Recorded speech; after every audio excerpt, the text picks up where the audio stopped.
नमस्कार, मैं हूं नवीन और आप देखना शुरू कर चुके हैं Parmar media live. Parmar media live पर हमारा चुनाव से संबंधित कार्यक्रम सत्ता का महासंग्राम। सत्ता के महासंग्राम में आज हम बात करेंगे सिवान में बढ़ते चुनावी तापमान की। जी हाँ, सिवान में चुनावी तापमान ऐसे तो पहले से ही हाई रहता है, लेकिन इन दिनों कुछ ज़्यादा ही हाई हो चला है। भारत सरकार के गृह मंत्री अमित शाह का चुनावी दौरा संपन्न हो गया है। जब तक आप यह वीडियो देखेंगे तब तक बिहार के उप मुख्यमंत्री सम्राट चौधरी का भी दौरा संपन्न हो गया होगा।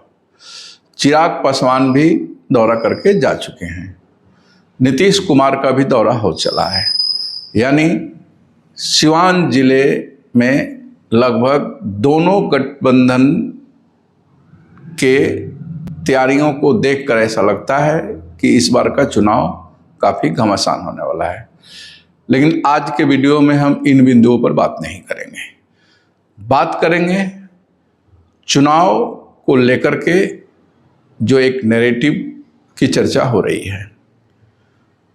आमतौर पर देश में ऐसा माना जाता है कि भारतीय जनता पार्टी के जीत के पीछे सबसे बड़ा कारण ये होता है, भला हालांकि यह मजाक में लोग लेते हैं, लेकिन लोग इस बात को बहुत सीरियसली चर्चा करते हैं कि भारतीय जनता पार्टी के जीत का सबसे बड़ा कारण है भाजपा के अघोषित स्टार प्रचारक राहुल गांधी।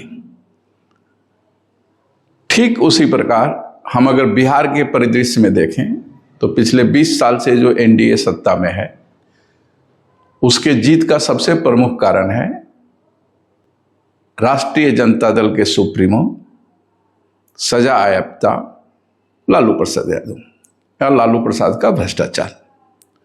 अगर उससे हम छोटे क्षेत्र की चर्चा करें तो सिवान की बात करते हैं।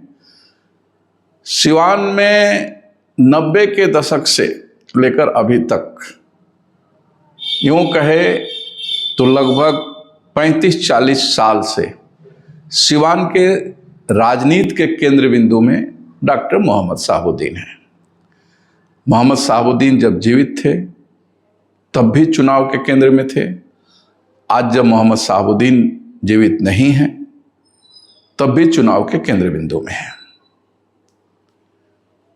24 अक्टूबर शुक्रवार को सिवान के कैलगढ़ में भारत सरकार के गृह मंत्री अमित शाह का दौरा होता है। अमित शाह अपने भाषण की शुरुआत में ही शाहबुद्दीन की चर्चा करते हैं, शाहबुद्दीन की आतंक की चर्चा करते हैं और चर्चा करते हुए कहते हैं कि राजद ने, महागठबंधन ने शाहबुद्दीन के लड़के को टिकट दे करके, रघुनाथपुर विधानसभा से शाहबुद्दीन के लड़के ओसामा साहब को टिकट दे करके यह बताने का प्रयास किया है कि वह बिहार में पुनः जंगल राज की वापसी चाहते हैं।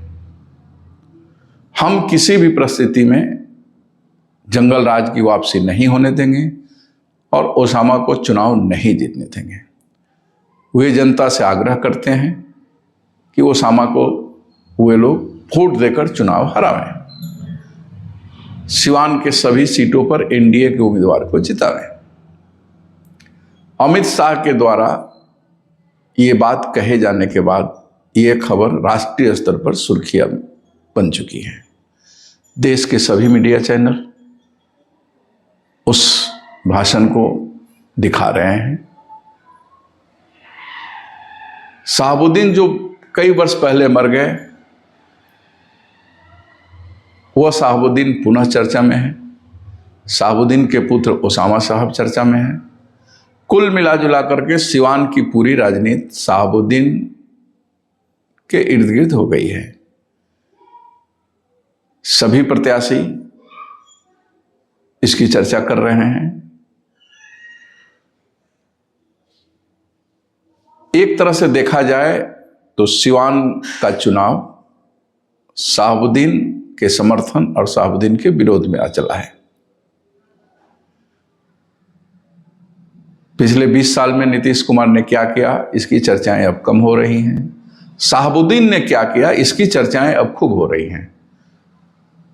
जहां शहाबुद्दीन के विरोधी शहाबुद्दीन के आतंक राज की किस्से सुना रहे हैं, वहीं शहाबुद्दीन के समर्थक शहाबुद्दीन के विकास कार्यों की चर्चा कर रहे हैं।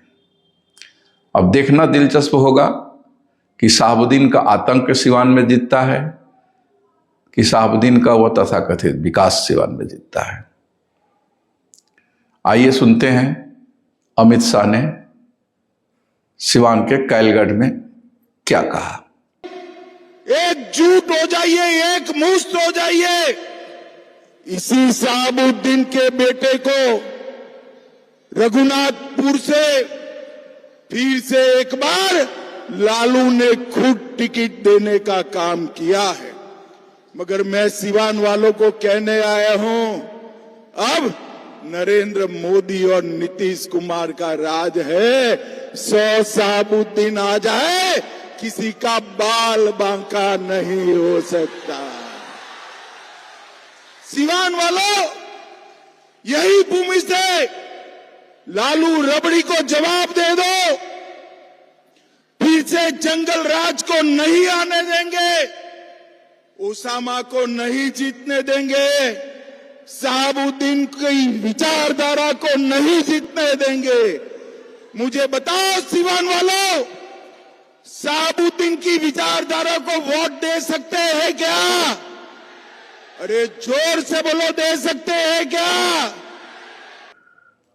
अभी आप अमित शाह को सुन रहे थे। अमित शाह ने अपने चुनावी दौरे में सिवान को लेकर, सिवान के शहाबुद्दीन को लेकर के, शहाबुद्दीन के लड़के ओसामा साहब को लेकर के क्या कहा।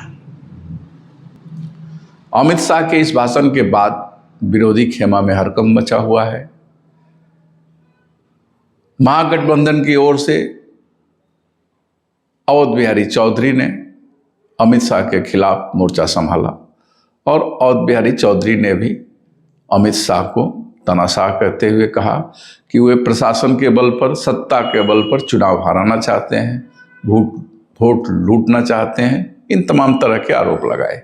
आइए सुनते हैं अवध बिहारी चौधरी ने अमित शाह के विषय में क्या कहा। अमित शाह के हाथ में नहीं है किसी को जिता देना, हरा देना। हाँ, एक चीज जरूर उनके हाथ में है, इस देश के, इस राज्य के प्रशासन। जनता तो नहीं हराएगी ओसामा को।